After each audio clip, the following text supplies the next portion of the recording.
रंडी है, कितना गंदा लफ्ज है। इसीलिए बहुत आसान है, किसी को अपने चुंगल में लेकर 6 साल तक उसका इससे एक साथ रहते हैं, फिर कोई बात होती है तो उसके 37 टुकड़े कर देते। हैवानियत है।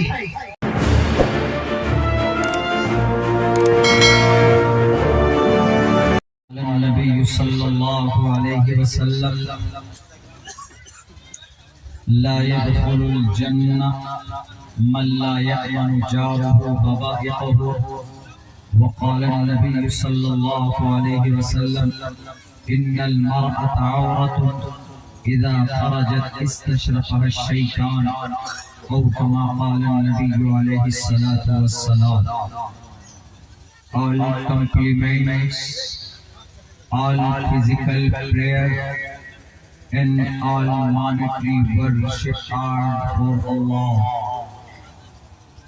Peace be upon you, O Prophet, and Allah's mercy and blessings. Peace be upon us and righteous slaves of Allah subhanahu wa ta'ala. I bear witness that no one is worthy except of Allah subhanahu wa ta'ala. O my Lord, explain me my grace, ease my task for me, remove the impediment from my speech so they may understand what I say. Bahunam janjanamante ज्ञान वाम माम प्रपद्यते वासुदेवः सर्वमिति समहात्मा सुदुर्लभः उदारा सर्व एवेति ज्ञानी तात्मेव मयिमतम् आस्थितः सहि युक्तात्मा मामेव मुत्तमां गतिम् मात्रमान् पितृमान् चार्यवान् पुरुषो वैदः प्रशस्ता धार्मिकी विदिति यस्य सामास्मगमः। ओम सहिनावतु सहिनो भुनक्तु सहिवीर्यं करवावहै तेजस्वनावधीतमस्तु मा विद्विषावहै। ब्रह्मानन्दमनादि विश्वसुरजं सत्यं परं शाश्वतं विद्या यस्य सनातनी नगम्बिरदे। ओम शांति, ओम शांति, ओम शांति। अब आइए बात यहाँ आई कि उस आफताब ने उस बेटी के साथ 6-7 साल से साथ रहते थे, यानी बिना शादी के। न तो उन्होंने कोर्ट से शादी की, न तो उन्होंने अपने धर्म के एतबार से मैरिज की। सिर्फ वो किस में रहते थे? लिव इन रिलेशन में। लिव इन रिलेशन देख के बहुत खूबसूरत नाम इंग्लिश में है। इंग्लिश में कभी कभी जब लफ्ज आता है ना तो लोग समझते हैं कि ये बड़ा इज्जतदार, बड़ा खूबसूरत नाम है। इंग्लिश में आ जाने के बाद जैसे हम लोग रंडी है, कितना गंदा लफ्ज है रंडी। थोड़ा सा और मुहज़्ज़ब बनकर तवाई, और थोड़ा मुहज़्ज़ब बनिए प्रोस्टिट्यूशन, और थोड़ा मुहज़्ज़ब बनिए स्कॉट गर्ल। देखिए तीनों चारों का मीनिंग एक है। ऐसे लिव इन रिलेशन का मतलब वो रिश्ता जो किसी आधार पर न टिका हो, न निकाह पर न मैरिज पर। एक लड़का एक लड़की, दोनों के बीच में दोनों का सब कुछ मैच किया, दोनों की सोच एक हुई, दोनों रहने लग गए बिना शादी। चलो रहेंगे हम लोग कहाँ पर? दिल्ली में, मुंबई में, कलकत्ता में रहेंगे, काम करेंगे और अपना ऐश करेंगे। मर्डर तो दूर की बात है मेरे नॉन मुस्लिम भाइयों, इस्लाम में तो किसी गैर महरम को देखना ऐसे टकटकी बांधकर नॉट अलाउड, परमिशन नहीं। फिर उसका हाथ पकड़ना, फिर फोन पर बोलना, hello madam, my name is Abdullah, I want to talk to you, मैं आपसे बात करना चाहता हूँ। Your voice is very sweet, आपकी आवाज बड़ी खूबसूरत है।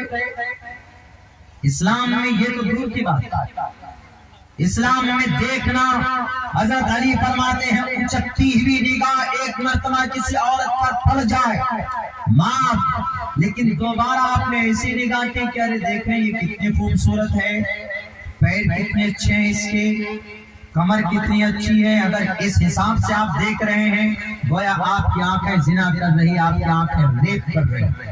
हजरत अली फरमाते हैं कि ये दूसरी निकाह आपकी, ये आपका इरादतन है, गैर इरादतन नजर पड़ जाए कहीं रास्ते पर जा रहे आप, जा रहे अचानक कोई लेडीज या कोई वुमन आ गई, उसके बाद फिर आपने अपनी निगाहें नीचे कर लिया, आपने अपनी निगाह हटा ली तो उस पर गुनाह नहीं। लेकिन अगर आपने इरादतन आपने देखने की कोशिश की, जिस इस्लाम में औरत को दोबारा निगाह जमा कर देखने की परमिशन ना हो, उस इस्लाम में किसी बेटी के साथ 7 साल तक रहना, लिविंग रिलेशन में, नाजायज संबंध में, फिर उसका मर्डर, जिस धर्म में जिस नबी ने वजू करते हुए 1 लोटा से 2 लोटा पानी नहीं बहाया, क्यों?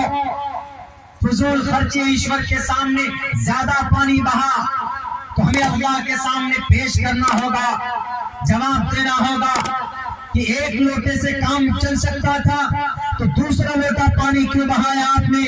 बताओ जरा क्या जवाब देंगे? जिस नबी ने ज्यादा पानी बहाने को जुर्म करार दिया हो, वो नबी किसी श्रद्धा जैसी हमारी इस देश की एक बेटी की इज्जत को, उस बेटी की जान और उनके खून को बहाने की इजाजत कैसे दे सकता है? भारत के अंदर नफरत परस्तों, गलतफहमी मत पैदा करो। श्रद्धा बेटी के साथ जो हुआ वो हमारी बहन थी, समाज की बहन थी, बल्कि हमेशा से हमें दुख रहेगा अगर आपने ऐसा किया। उसको फांसी की सजा मिलनी चाहिए, कानून की नजर में जो भी सजा हो वो मिलनी चाहिए। लेकिन सुनिए दुनिया वालों, इस्लाम में अल्लाह के नबी ने वो तरीका बताया, अगर उस पर अमल कर लिया जाता तो श्रद्धा जैसी किसी बेटी का अपमान या उसका मर्डर नहीं होता। इस्लाम कहता है कि लिविंग रिलेशन जायज नहीं। ये टीवी पर बैठ कर बोलने वाले कि श्रद्धा का कत्ल हुआ, आपने किया, इस्लाम तो पहले से कह रहा था कि नहीं, कोई लड़का किसी लड़की को न देखे। तुम उस कानून को बोलते तो ये जिहादी कानून है। अगर कोई लड़का किसी लड़की को ना देखे और कोई लड़की किसी लड़के को ना देखे, बताइए जिना होगा? लिव इन रिलेशन में रहेंगे, मर्डर होगा? नहीं होगा। जिना के बाद दाद घटकर 0 पर आ जाएगा। कितना अच्छा निजाम बताया, लेकिन आज उसको बदनाम करने में तुले हुए। उसने क्या उस बेटी के साथ में, मैं 100 दफा यही बात कहूंगा कि उसको सख्त से सख्त सजा मिलनी चाहिए, लेकिन इस्लाम से इसका रिश्ता बिल्कुल नहीं। इस्लाम ने तो यूं कहा कि अगर तुम्हारे घर में बहन है, 2 बहन है, 3 बहन है, अल्लाह के नबी फरमाते हैं कि उसकी परवरिश करो। बहन है, बेटी है, परवरिश करो, सही परवरिश करो, अच्छे अखलाक दो, माँ बाप का मकाम क्या है वो बताओ, वो समझाओ। अगर तुमने ऐसा किया तो अल्लाह के नबी फरमाते हैं कि मरने के बाद मैं और वो शख्स जिसकी 2 बेटी या 2 बहन है, उसने सही तरबियत की है, मरने के बाद to the day of judgment महापड़ले में वो इंसान और मैं ऐसे दोनों खड़े होंगे। हमारा अकीदा है कि हम अगर अल्लाह के नबी के साथ खड़े हो गए तो हमारे लिए कामयाबी की बात है। ऐसे वो इंसान और मैं खड़ा होऊंगा जो नबी कहता हो कि लोगों ये तुम्हारी बेटी घर की इज्जत है। वो नबी कैसे बता सकता है कि शराब में के नशे में धुत होकर कोई जवान लड़का किसी बेटी की हत्या करे? इजाजत नहीं है, परमिशन नहीं है। मैं 100 मरतबा कड़ी निंदा करता, उस बेटी के साथ जो हुआ गलत हुआ, नहीं होना चाहिए। किया है, मुजरिम है, ज्यादा से ज्यादा सख्त सजा मिलनी चाहिए उसको। नाम आफ्ताब हो के महताब हो, नाम सचिन हो के नाम संदीप हो के सुशील हो, नो मैटर, जुर्म किया सजा मिलनी चाहिए। हमने कहा कि आपको लगता है कि उन्होंने मोहम्मद से रिश्ता होने की वजह से उन्होंने उस बेटी का ऐसा किया। उन्होंने कहा कि नहीं, हर एक मुसलमान ऐसे होते हैं। हमने कहा कि इससे गंदी सोच और कुछ नहीं हो सकती आपकी। हमने कहा कि कैसे, किस बुनियाद पर? उन्होंने कहा कि मोहम्मद रसूलुल्लाह जिहादी थे, 9 तलवार की जब आपकी वफात हो रही थी मोहम्मद रसूलुल्लाह। हमने कहा कि ला हौल बिला कुव्वत, भाई पढ़ो ला हौल वला कुव्वत इल्ला बिल्लाह, पढ़ो तुम कई मरतबा। हमने कहा कि देखो बेटे, तुम जानते नहीं हो, तुम कुरान को, नबी की सूरत, सीरत और सुन्नत को नहीं जानते। नबी पाक अलैहिस्सलातु वस्सलाम ने तो यूं कहा, अगर तुम्हारे घर के करीब में ला यदखुलुल जन्नह, जन्नत में वो शख्स दाखिल नहीं हो सकता, मन वो शख्स जन्नत में नहीं जा सकता, जन्नत में ला यअमनु जारुहु बवाइक़हु, अगर उसके पड़ोस में, अगर किसी का पड़ोसी, अगर मैं अब्दुल्ला सालिम में पड़ोस में अगर कोई हिंदू भाई बसते हैं, या आदिवासी बसता है, या दलित बसता, या क्रिश्चियन, या जैन, या बौद्ध, या कन्फ्यूशनिज्म बसता, अगर मेरी जात से उसको तकलीफ पहुंचती है तो अल्लाह के नबी फरमाते, अब्दुल्ला तुम जन्नत नहीं जा सकते। क्यों? तुम्हारे जुल्म से तुम्हारे पड़ोस में जो इंसान है, इंसान मुसलमान नहीं, इंसान हिंदू भी हो सकता है, मुसलमान भी हो सकता है, जैन भी हो सकता है, किसी भी मकतबे फिक्र का, किसी भी अकीदे का हो सकता, किसी भी शास्त्र को मानने वाला हो सकता, किसी भी आस्था से बिलोंग कर सकता है वो।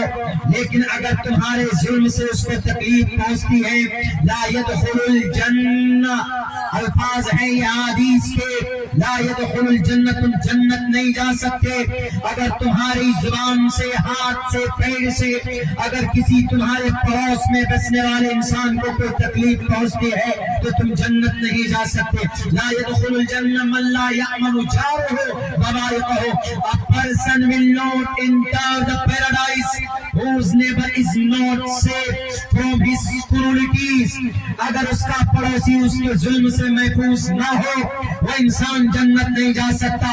भले ही कितना बड़ा टोपी सर पर रखे हुए हो, लंबी दाढ़ी रखने वाला हो, 5 वक्त की नमाज पढ़ता हो, लेकिन अगर उसके पड़ोस में, उसके गांव में यादव रहते हैं, उसके गांव में तेली रहते हैं, उसके गांव में ब्राह्मण रहते हैं, उसके गांव में क्षेत्रीय रहते हैं, उसके गांव के अंदर किसी भी आस्था से बिलोंग करने वाले लोग अगर बसते हैं, अगर उसके किसी भी फेल से उसको तकलीफ पहुंचती है तो हमारे नबी ने कहा कि वह इंसान कभी भी जन्नत नहीं जा सकता। तो फिर तो उस लड़के ने मर्डर किया है, कत्ल किया है। और जनाब कब किया, पता है आपको? पहले रहते थे वो लोग 6 महीने से साथ रहते थे, और साथ कैसा रहते थे? लिव इन रिलेशन में रहते थे। अभी 2 रोज पहले मैंने इसके ऊपर एक्सप्लेन किया बहुत मुकम्मल वजाहत के साथ। लिव इन रिलेशन, मेरे हिंदू भाइयों जरा गौर कीजिएगा, लिव इन रिलेशन किसको बोलते हैं? नाजायज संबंध में रहना इस्लाम की नजर में, यानी बिना शादी के, बिना मैरिज के। भारत के अंदर शादी का कानून ये है, अगर लड़का और लड़की बालिग है, जात कोई भी हो, हिंदू हो कि मुस्लिम है, नो मैटर, भारत के संविधान में लड़का बालिग, लड़की बालिग दोनों निकाह करना चाहते हैं, कर सकते हैं। हिंदुस्तान की नजर में उसको कोई नहीं मना कर सकता, कानून के, संविधान के नजर में। लेकिन इस्लाम में हमारी ये पाबंदी होती है कि आप कलिमा वाले आप मुस्लिम हैं। मुस्लिम का मतलब एक अल्लाह पर आस्था रखना। और हमारे पास जगहों पर हमारे हिंदू भाई नाराज हो जाते हैं कि नहीं, मुसलमान हमको काफिर बोलते हैं, मुसलमान हमको मुशरिक बोलते हैं, मुसलमान हमको न मालूम किन अल्फाज के साथ में हम लोगों को डराते और धमकाते हैं। मेरे भाई, बेटी ईश्वर, बेटी का यत्र नारयस्तु पूजन्ते रमन्ते तत्र देवता तत्र तास्तु न पूजन्ते न रमन्ते न तत्र देवता। जिस घर में बेटी का सम्मान हो, बेटी की इज्जत हो, ईश्वर आकर रहते, और जिस घर में बेटी का सम्मान ना हो, बेटी की इज्जत ना हो, उस घर के अंदर परमात्मा नहीं आते। इस देश के ऊपर बेटी की इज्जत के साथ खिलवाड़ करने वाले कोई भी हो, अगर बेटी की इज्जत के साथ खिलवाड़ करता है वो मुजरिम है। अगर कुर्सी इख्तिदार पर बैठकर भी सिर्फ बोलता है कि नहीं हम बेटी की रक्षा करते हैं, अगर बेटी की रक्षा करते हो तो 50,000 बेटियां हमारी अपनी इज्जत को बेचती हैं, तब जाकर उनका घर का चूल्हा जलता। कौन है उनका जिम्मेदार? आप लोग हो ना। कुर्सी इख्तियार पर बैठकर बेटी के बचाने की बात करते हैं। बेटी की इज्जत, उनका रेप होता है, उनका साथ नहीं दिया जाता, शादी नहीं होती है। मेरे हिंदू भाइयों, आपके समाज में भी, मुस्लिम समाज में भी किसी बेटी का क्यों, अगर उसके पास जहेज के लिए पैसा नहीं है, अगर मुस्लिम घराने में अगर उसके बाप के पास 1 लाख रुपए अपाची देने के लिए नहीं है, तो उस बच्ची की जल्दी शादी नहीं होती। आप पैसा दीजिए, आप जनाब डिमांड कीजिए, मैं अपाची गाड़ी देने वाला हूँ, 10 के 10 रिश्ते आपके चौखट पर सजदे करेंगे। लेकिन मेरे हिंदू समाज के भाइयों, आप में भी ये बुराई है तिलक की शक्ल में कि 15 लाख 20 लाख रुपए कहां से जिसको दिया जाएगा। अगर आप ज्यादा पैसा देते हैं तो आपके पास रिश्ते आते, हराम है, इस्लाम में नाजायज है, इसकी कोई हकीकत नहीं है। अल्लाह के नबी अलैहिस्सलाम ने निकाह किया, आपने कोई जहेज का, अल्लाह के नबी ने यूं कहा कि निकाह ऐसा, निकाह सबसे आसान होना चाहिए, ताकि अगर कोई मजदूर है, अगर उसके घर में 5 बेटी है तो उसको कोई दिक्कत, कोई तकलीफ नहीं होनी चाहिए। आज जब बच्चियां हमारी भाग जाती है, अपने गार्जियन पेरेंट्स से पूछे बगैर चले जाती है माँ बाप को छोड़कर, उसकी वजह, एक बड़ी वजह ये भी है कि हम समाज के अंदर जहेज, हम समाज के अंदर तिलक जैसे खतरनाक और मुहलिक चीज को हमने जन्म दिया। जमीन बेच कर बेटी की शादी करनी पड़ती है। अल्लाह के नबी अलैहिस्सलाम ने कहा कि बिल्कुल नहीं, अगर तुम्हारे घर में बीवी है, बहन है, बेटी है, तो उसका सम्मान करो, उसकी इज्जत करो, और उसको कभी भी नहुसत की निगाह से मत देखो। चाहे वो बेटी हिंदू है कि मुसलमान है, जहाँ जरूरत पड़े हमारे समाज की बेटी को, हमारे नौजवान दोस्तों, आप उनकी मदद करो। और मदद ये है, मुस्लिम में आप रिश्ता करते हैं, निकाह करते हैं, आपको अल्लाह ने दौलत से नवाजा है, तो आप पैगाम में निकाह दीजिए, लेकिन ये कंडीशन मत रखिए कि मुझे अपाची गाड़ी चाहिए, मुझे पल्सर गाड़ी चाहिए जनाब 150 सीसी की, मेरा बेटा मास्टर है तो उनको 4 व्हीलर चाहिए। अल्लाह ने बाजुओं में ताकत दी है तो तुम कमा करके 4 व्हीलर पर बैठो। ईश्वर ने अगर आपके जिस्म में गर्मी दी है, आपको हुनरमंद बनाया है, तो आप मेहनत करो, बैठो। आप अपने ससुर का शुक्रिया अदा करो कि उन्होंने बचपन से लेकर, यानी 0 से लेकर पाल पोस कर, तरबियत करके 18-20 साल तक बड़ी बनाकर, एक मुहज्जब बनाकर, उनको बना संवार कर आपके लिए तैयार किया है। उनका एहसानमंद बनो, उनके सामने तुम सरे हम तस्लीम कर दो कि आपको मैं सलाम करता हूं कि आपकी वजह से ये मेरी बीवी बनने वाली है, आपने इनकी परवरिश की है। बल्कि आपको इनामात देना चाहिए अपने ससुर को जनाब, बल्कि यूं नहीं कि ससुर से लेते हैं पैसे। ससुर से पैसा लेना हराम, नाजायज, भीख है वो भीख जो मांगते हो नौजवानों, कहीं से कहीं तक जायज नहीं है। कोर्ट में अगर केस चला जाए 498 के तहत तो चक्कर काटते फिरोगे, क्यों? ये जुर्म है। कोर्ट ने तो अभी इसको जुर्म करार दिया है, आर्टिकल 498 को। लेकिन अल्लाह के नबी अलैहिस्सलाम ने तो 1450 साल पहले कहा था कि लोगों, बेटी से शादी करोगे तो कहीं पर भी उससे शर्तिया कुछ सामान मत देना। इसीलिए बहुत आसान है, किसी को अपने चुंगल में लेकर 6 साल तक उसका इससे एक साथ रहते हैं, फिर कोई बात होती है तो उसके 37 चुपड़े कर देते।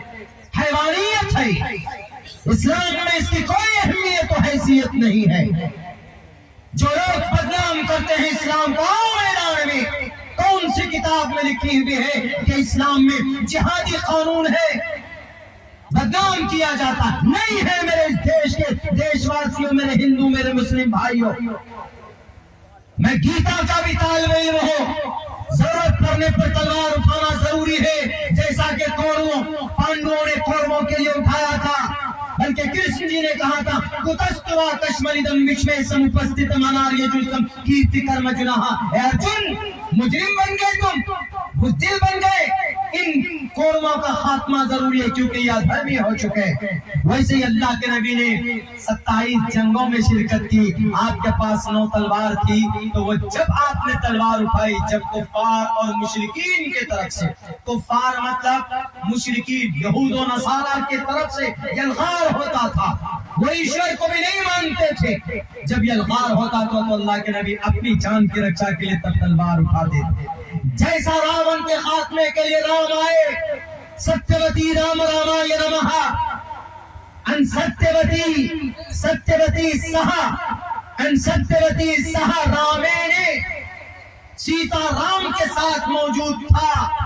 अन सत्यवती सह रामेण सनति अनस्ति, राम के साथ थे, सीता राम के साथ है। उस वक्त के लिए रामायण इसीलिए रची गई ना, रामायण इसीलिए वजूद में आई। कहा जाता है हिंदू भाइयों के अकीदे के मुताबिक कि जब सीता का अपहरण हुआ था तो उसे छुड़ाने के लिए रावण से जब जंग हुई थी, जब उसकी बहन का भी नाक काटा गया था, वो एक लंबा चौड़ा वाकया, लेकिन चूंकि अपहरण की वजह से उस रावण का खात्मा जरूरी था, तो श्री रामचंद्र जी ने हाथ उठाई।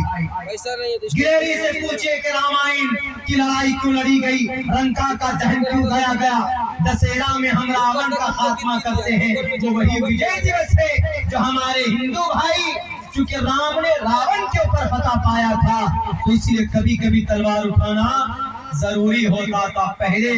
आज के जमाने में भी जैसे अगर चाइना हमारे बॉर्डर में घुस जाएगा तो क्या हमारे मोदी जी बैठे रहेंगे? वो भी तो मिसाइल दाग देंगे। जाओ अब्दुल कलाम जी का जो मिसाइल बना हुआ त्रिशूल दागो, चाइना वाले पे क्यों हमारे देश में घुस रहा है? अगर कोई पड़ोसी मुल्क अफगानिस्तान हो, श्रीलंका हो, पाकिस्तान हो, कोई भी हमारे देश में घुसेगा तो हाथ में हाथ धरे थोड़े ना बैठे रहेंगे।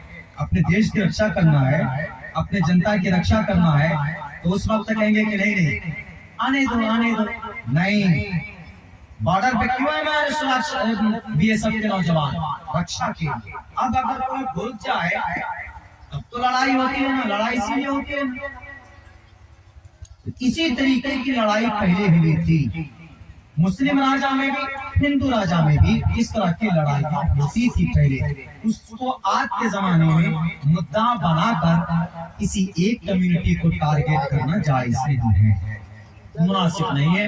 न हिंदू धर्म में इसकी इजाजत है, न इस्लाम धर्म के अंदर इसकी परमिशन है। मेरे भाइयों, क्योंकि मुझे लंबा सफर करना है, यहाँ से मुझे सफर में इलाहाबाद पहुंचना है रात के प्रोग्राम में।